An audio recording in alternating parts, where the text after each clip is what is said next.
had no recollection of who I was. I was clearly a knight of sorts by my armor. Not a very good one, apparently. In that dark, moist cell, all I had were dreams, and my pendant to keep me company. Even the visions, however, grew dim with time. I curled up against the wall, clinging to the last bit of sanity slipping through my fingers. This is your fate.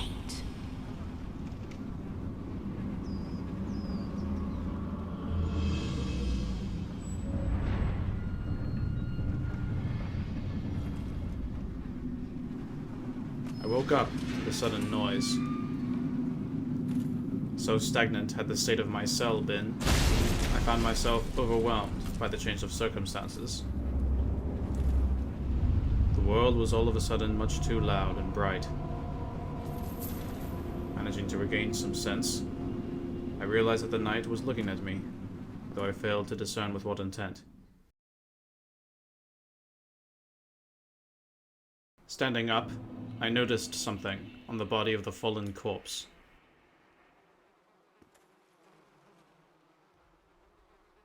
Key. It couldn't be. Was this my way out?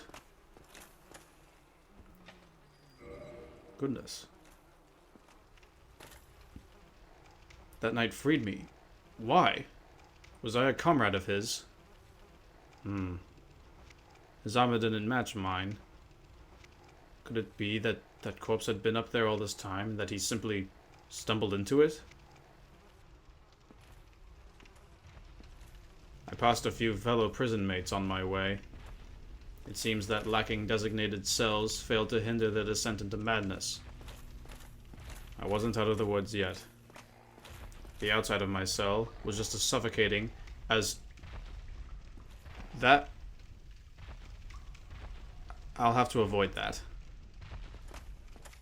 I found a ladder at the end of the hallway. My strength was little, but the light and scent of fresh air encouraged me on my way up. The air wasn't exactly fresh, but it was certainly better than rotting flesh and excrement. I noticed a coiled sword thrust into a small pile of ash and kindling. It ignited at my touch. Instantly I felt rejuvenated, and I felt the urge to sit by the warmth. It was lovely, but one must not dawdle. I approached the heavy doors and pushed them open. Besides that foul demon below, and my fellow prison mates, the place seemed unkempt, so I wasn't too concerned with arousing any alarms. How foolish of me. The broken sword I had in my possession was of no use. I felt as if I was attempting to dig through bedrock with a small spoon. Within seconds, I was annihilated.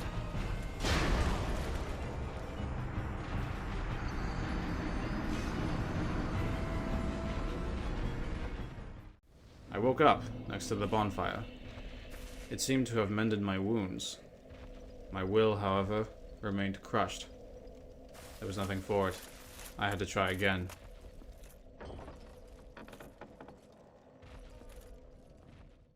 I failed. Again.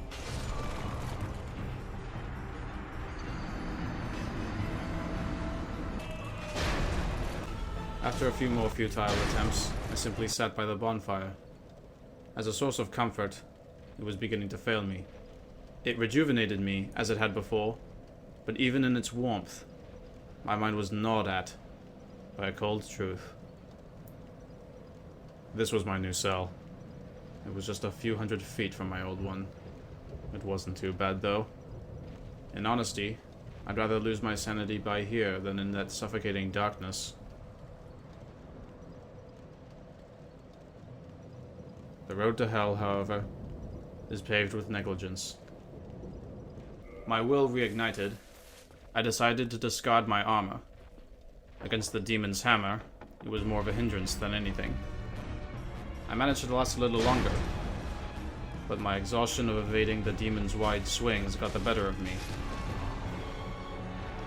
As my consciousness faded, I noticed that there was an open door to the demon's right side.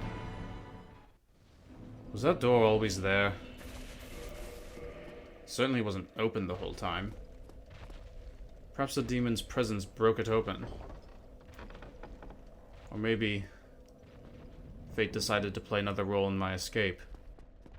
It felt dishonorable to avoid the demon altogether. But his relishing in smashing me to a pulp with that vulgar hammer had brought me past any sense of sympathy for him. I stumbled upon another bonfire. A welcome surprise. It was good to know that there were more of these sources of healing and rest around these lands. In the next hallway, I found a shield on the ground. Then an arrow pierced me by surprise. A fellow prison mate. Seeing that the arrow hadn't felled me, he ran away. I pursued him, noticing a broad sword on the ground. Picking it up filled me with bloodlust. Not something I have any distinct memories of feeling. I continued to pursue the walking corpse, and I struck him down. It felt good. And terrible at the same time. He probably wandered these hallways holding that bow of his until he went insane. I knew in reality the only difference between me and that poor creature was that I was given a way out. That night was somewhere around here. I continued through the fog and found a set of stairs.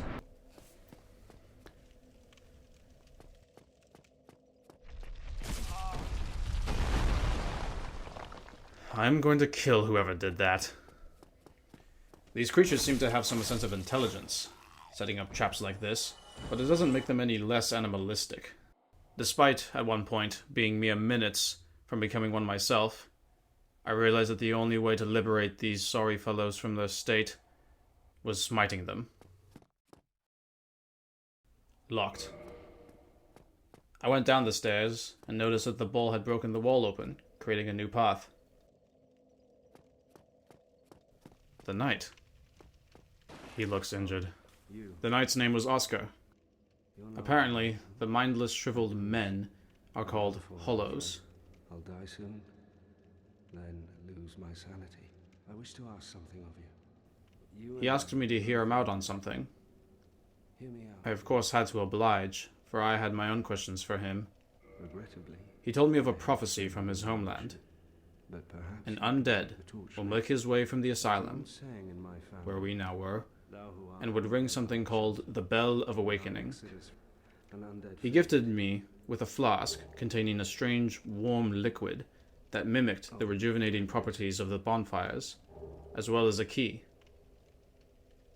He thanked me. now I must bid farewell For what, I'm not sure, to harm you after death. and he spoke no more. I still had my questions, so I went to backtrack to the bonfire, seeing if I could carry and save him, but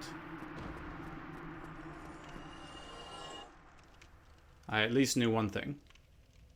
He didn't know me. He came to this forsaken place to fulfill the prophecy.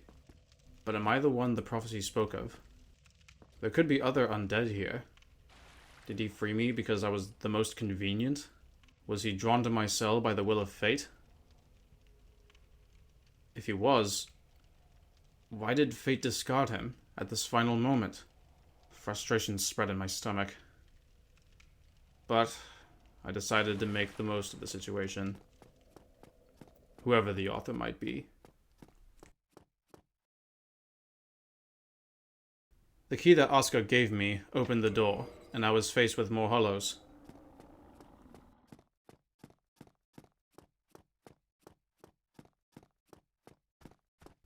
I had no reservations of killing them this time. As I felled each one, I felt a bizarre sensation that I was absorbing their essence. I didn't question it too much. It was invigorating, and it strengthened my purpose. This one was tougher. We found ourselves at a stalemate with swords and shields of equal strength. I decided to bait him into attacking me, and deflected his blow with my shield. The blow I landed was devastating, and very satisfying. Coming across another locked door, I backtracked.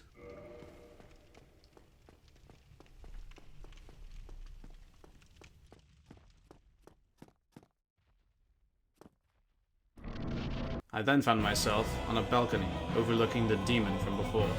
He looked up at me, and I swear there was a grin on that demented face of his, as if he was daring me to jump down and try fighting again. I obliged. It was a terribly risky move, but the movements of the demon were slow, and the thought of jumping down to attack so preposterous. I reckoned he wouldn't be able to react. The damage to his skull was so great, it seemed to slow him down even more. I managed to avoid every attack he threw at me. He got so desperate that he actually flew into the air with those flaccid wings of his in order to slam down onto the ground with that enormous behind. A bit of distance was all it took to mitigate such a primitive move. With the final blow, the wretched demon vanished, leaving behind only the remains of his odor, a small dark object I didn't really understand, and the key to the door he was guarding. I relished in my victory. The scent of his blood on my sword hardly left my mind in future days. What a miserable existence it led.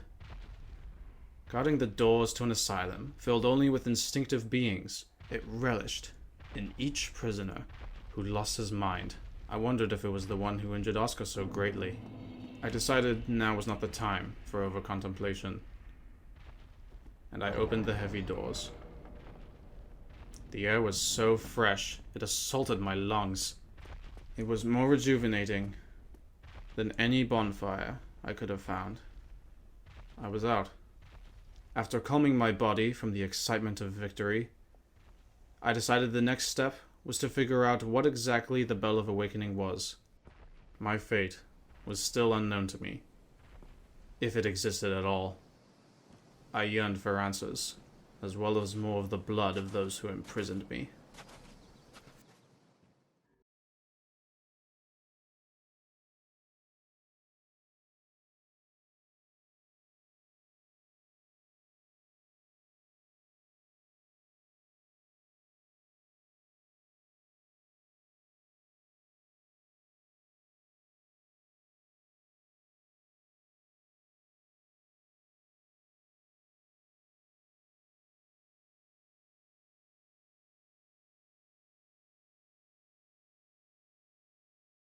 After a few more futile attempts, I simply sat by the bonfire,